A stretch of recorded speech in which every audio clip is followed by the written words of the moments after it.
Good morning, Gators. Welcome back to another edition of Swamp Talk. I'm Isabella. And I'm Ashley. Now for some announcements.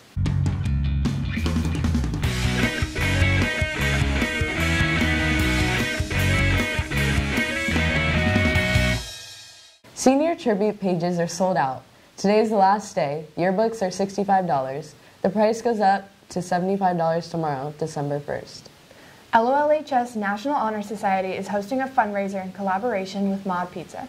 Come out on Tuesday, December 4th and bring this flyer in order for 20% off your bill to be donated to NHS. Now for some sports announcements. There is a boys basketball game tonight at Cypress and a game Tuesday versus Springstead. JV at 6 and varsity follows. On Monday, there is a girls basketball game at Carrollwood Day. Make sure to come out and support our girl and boy basketball teams. Congratulations to the following Class 2A swim team members for their first place wins at states. Ravadu Dipley, Griffin Sutek, Zachary Smith, and Jack Katsy for the boys' 200-yard medley relay. Patrick Pilkowski for the boys' 50-yard freestyle. Taylor Ward for the girls' 500-yard freestyle, and Patrick Pilkowski, Ravadu Dipley, Jack Katsky, and Zuri Ramsey for the boys' 200 and 400 freestyle. Here are some pictures of what our new media center currently looks like. They're a few weeks away from having it all completed.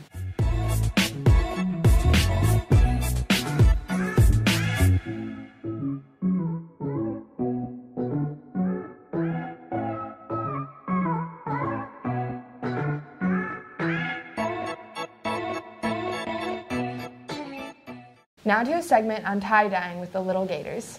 So yesterday we tie-dyed with the kids, and in the experience they kind of learned how different colors make other colors. So some of them did red and blue, which made purple, and some of them did red and yellow, which made orange. And that was just basically the learning experience and the hands-on activity, squeezing the bottles and everything. So.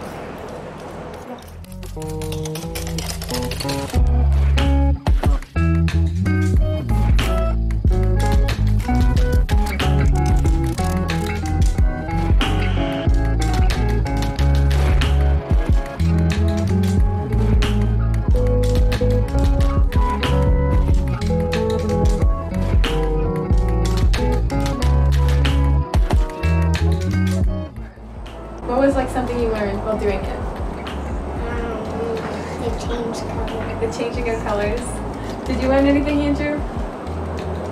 Did you learn anything yesterday doing it? You don't know? Okay, I think we're good.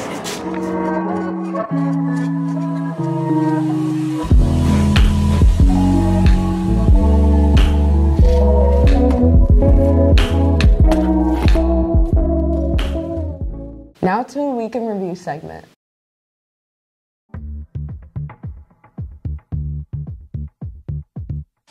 Good afternoon, Gators. I'm Gabe. And I'm Hannah. Welcome back to the Week in Review, where we fill you in on a few events happening in our world. On Sunday, the California campfire was officially contained after 17 days of burning through 240 square miles. The death toll has risen to 88, and 203 people are still missing. Monday, NASA's latest spacecraft, InSight, landed on Mars at 3 p.m. Eastern Standard Time with the intention of studying the planet's interior to hopefully learn about how planets form. Though a high-risk mission for NASA, the 6 months of traveling paid off and the craft entered Mars's atmosphere at 12,000 miles per hour. It took nearly 7 minutes to safely touch down on the surface.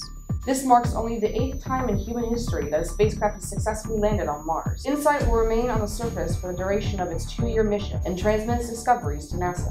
Tuesday, Russia seized 3 Ukrainian naval vessels after they attempted to travel through the Kerch Strait. While only set to last for 30 days, many are concerned that this may interfere with Ukraine's upcoming presidential election this March. In more positive news, red tide has officially receded from local beaches, and romaine lettuce is once again in safety.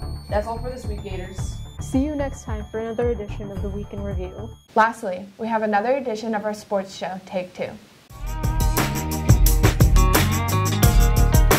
Welcome back to this edition of Take 2. I'm here with the wonderful Wild Weston Herman. Woo! Yeah! How you doing, Weston? How you doing? I'm doing great, buddy. How you doing? I'm doing great. I'm doing great. All right, so the topic today is Jimmy Butler. in his efficient role on the 76ers. What are your opinions of the trade? I think he's done great. Sixers have done pretty well since he's come to the Sixers. Whole team in general has done so much better with him, and he's come up clutch in a lot of moments that have really helped the team. He scored a lot of points. He's just been super great for the team. Yeah, I agree. The 76ers desperately needed a shooter, and they traded for one. I don't think Covington and whoever else they traded was really worth Jimmy Butler. Yeah. I think the 76ers really got a steal. Yeah, they really did. I mean, for those two players, for like an all-star caliber player, maybe even MVP in a year or so, like that's really a really big trade. Oh, wow. I agree. All right, let's break it down to Dylan so you break down the highlights. Jimmy Butler has brought more defense and more shooting to the 76ers, and they needed that closer on their team. So here's him hitting a game winner. He's hit 2 game winners this season. So this trade for Jimmy Butler was great by the 76ers, and it makes them a contender in the East. All right, back to Isaiah. So I think the 76ers will go far with this team they have right now. I'm pretty sure they're still undefeated at home.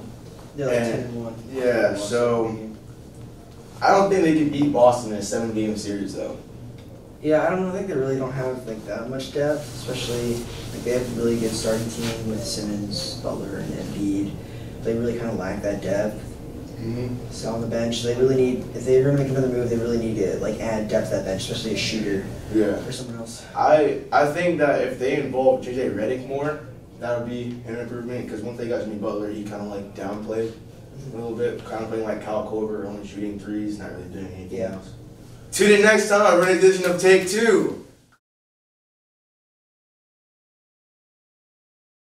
Hey Gators, the Land O'Lakes FCA Club is participating in a county-wide food drive. We'll be collecting non-perishable food donations over the next few weeks. This is a class competition, which means whichever grade level has the most donations will be able to pie their administrator. Donation bins will be in the comments. See you later, Gators. That's all for today, Gators. Tune in next time for another edition of Swamp Talk.